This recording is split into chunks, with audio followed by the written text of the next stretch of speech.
Today. My name is Joe Nauta. I'm from the village of Agate, and I've been asked to share my testimony, and I'm glad to. A little nervous, but it's okay. It's all good. I'm glad to because I guess what a testimony is when we share this testimony, it's just kind of our life story, just showing what God can do with a broken life and how God can heal a broken life and what He can do through it. And so I'm glad to be able to share this. And I do pray in my spirit that someone who hears this, maybe you're going through the same thing, maybe you've been through the same thing, or you're feeling the same way. I pray that maybe this will speak to your heart, and that today, through your TV or wherever you're at, as you're watching this, that you will genuinely know who Jesus Christ really is, and that you will come to know Jesus Christ and just the love that He has for you.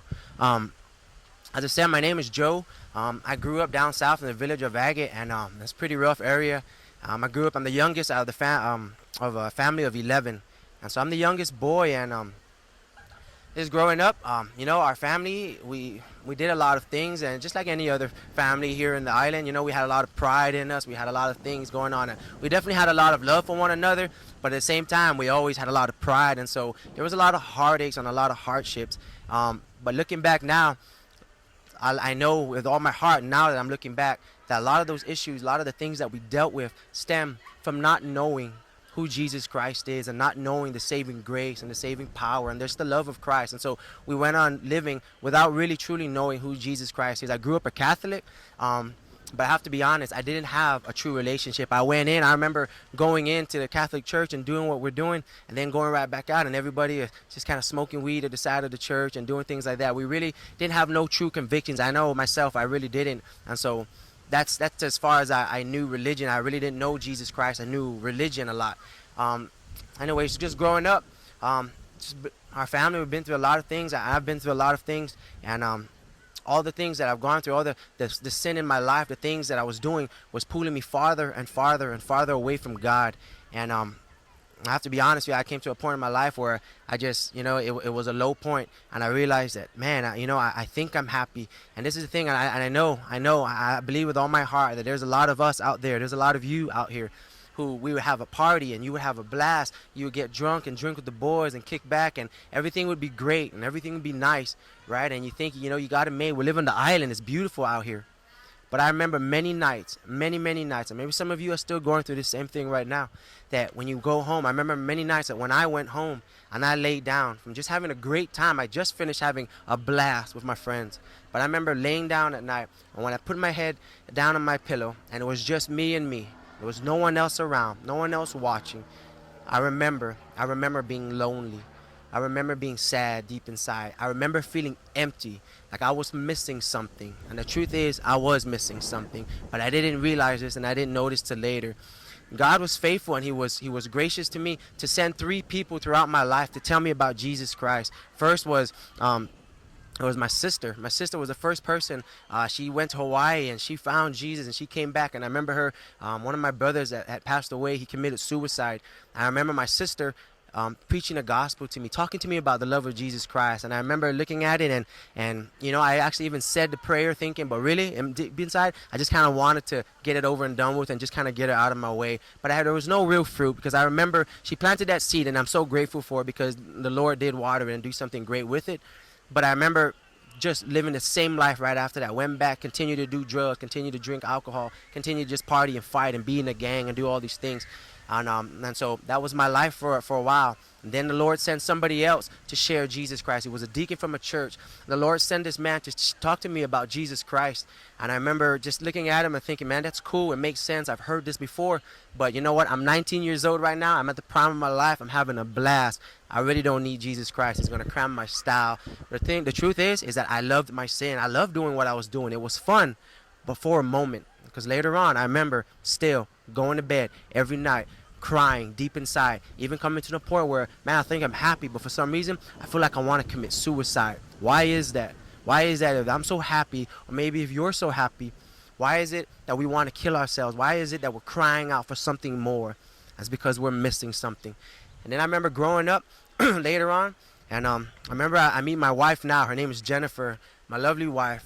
And she was the last person who preached Jesus Christ to me. She was going through some heartaches and hardship in her life, but she still was compelled for the love of Christ and for the love for the lost to continue to share Jesus Christ with me. I used to look at it and I used to think, oh yeah, well, if Jesus Christ is this, then why did my brother commit suicide and why is he dead? If Jesus Christ is this, then why all this and why all that? All I keep seeing was the negative and the heartaches. And you know what? She didn't have the answers for everything. All she could do, like I'm doing right now, is sharing the love of Jesus Christ and what Christ did in her life and what Christ can do in anyone's life who would open up their hearts to him. And so I questioned her and I questioned her. And I remember she let it be. She said, you know what, I'm going to be praying for you. I said, cool, you do that. You just be praying for me, you know. But I remember finally one day, you know, I went to the hospital. One of my brothers was sick. One of my brothers was sick and he had something that the doctors had detected. And I remember a man came and he was talking to my brother and he was preaching. He was just telling him about Jesus and he was reading him the Bible every day. You know what I'm saying? As many times as he could, he would come up and I would watch it and I'll be like, oh, whatever. But I remember clearly one day that the doctor came back in and the doctor said, you know what? I don't understand this. I can't really explain it. But I remember the doctor saying, this is what we saw now back then when we first took his x-rays, but this is what we see now. And the things that they detected in my brother's lungs, the things that they found in him, all of a sudden was gone. They weren't there no more. I know this may sound crazy to a lot of people because it certainly sounded crazy to me at the time. And in fact, it sounded so crazy, it kind of made me mad and irritated. And I remember the night before that, I was in the club and I was drunk and I was trying to fight with somebody, you know what I'm saying? We were trying to back up some of our friends. Anyways, the next day I come and I see my brother and I see this thing happen. I see this man reading the Bible to my brother, telling him about Jesus. And all of a sudden this miracle, which is what it really was, happens. And so I went home that night and I remember just thinking, man, that's crazy. I don't know what this means, but I really don't care. For some reason, more than ever, even though I should have been happy, I was angry at the Lord because all these other thoughts came back to, if you're such a good God, why did my brother hang himself, which is what he did. My brother committed suicide at the age of 22 years old and he was lost and he was hurting. And I remember why, you know, I remember he was, you know, he just had a lot of things on his plate and he didn't know who to really turn to. He had pride. I know we all did. I had pride in my heart, and I know he did. But I remember seeing him cry. I remember seeing him cry when we were in our bedroom, 3 o'clock in the morning, with no one there, no one to see us. And I've never seen this man cry in my life. He was the toughest guy, one of the toughest guys I've ever met. He was a true warrior as far as the island goes, as the street goes. But he cried, and he was crying like a baby. But you know what? I was too afraid to say something because of our pride. I was too afraid that he would be mad at me or try to, you know what I'm saying? And I just didn't want to go there with him. And so I just laid down in my bed and listened to him cry all night long till the sun came up. And I never said a word. And then weeks later, I moved out of the house. And weeks later, my brother committed suicide. He hung himself. And for years after that, for years, I felt responsible. I felt like if I had just said something, maybe something would have changed. If I just said, hey bro, you want to talk? I love you. I don't know what I can say, but I'm here for you. If I would have just said something, maybe something would have been different. But I didn't. And I carried that burden for all my life. Until I met Jesus, I carried that burden. And the day my brother was healed, I was mad at the Lord, and I went home, and I went to bed, and I had this dream, and this dream was as real as you and me talking here. I could feel the heat in my face. I could feel everything. I could feel the wind. I could feel everything in this dream. To me, in this dream, it was not a dream. And so my brother died. I was 16 years old, and now I'm 22 years old in this dream. Well, I'm 21 years old in this dream. And so 6 years have passed or so, and I remember having this dream. And it was as real, like I said, as you and me talking. It's as real as this tree, as the water behind me.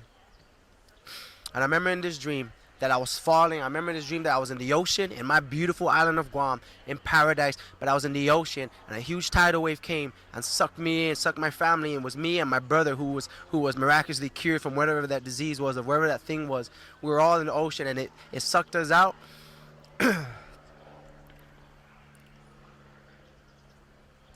And I remember jumping in there to help, and I remember helping my brother get back on the reef. But as soon as I did it, as I was about to get out on the reef, I remember the water just completely disappearing from beneath me. And all of a sudden, I'm falling, and I'm falling, and I'm falling, and I'm falling. and it's like a never-ending fall. And I look up and I could see my mom and my brother who was on standing on the reef looking down, and they were getting smaller as the seconds go because I'm just falling constantly. And I remember finally, after what seemed like forever, I hit this ground. I hit the ground, the bottomless pit or whatever this is. I hit this ground, and I get up and I look, and it's just something, someplace I've never been before. Just rocks and trees, look like a forest, but something that was definitely foreign to me. And I was looking around, I hear a voice, and I'm gonna share this. And I know that there's a huge possibility that people who hear this, maybe even my own family, and it hurts me to say this, but I'm gonna tell it because this is what it took for me to come to know Jesus. And if someone is offended or someone is mad, I'm gonna say I'm sorry right now. I know that I love you, and what I'm gonna say, I say because I do love you. And whether you're my family or if you're just another islander from Guam, I say this, and I'm gonna put myself out there and say this because people need to know the truth, and we need to be open to where we're gonna go without Jesus Christ. And this is what it took for me. People shared in love with me, and I just didn't get it. It wasn't until God shook me up through this dream, and it wasn't this dream that saved me.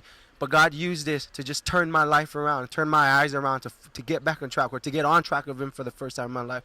And so I'm going to share this. And again, I'm going to apologize to anyone who's offended, but please know I'm doing this truthfully out of love.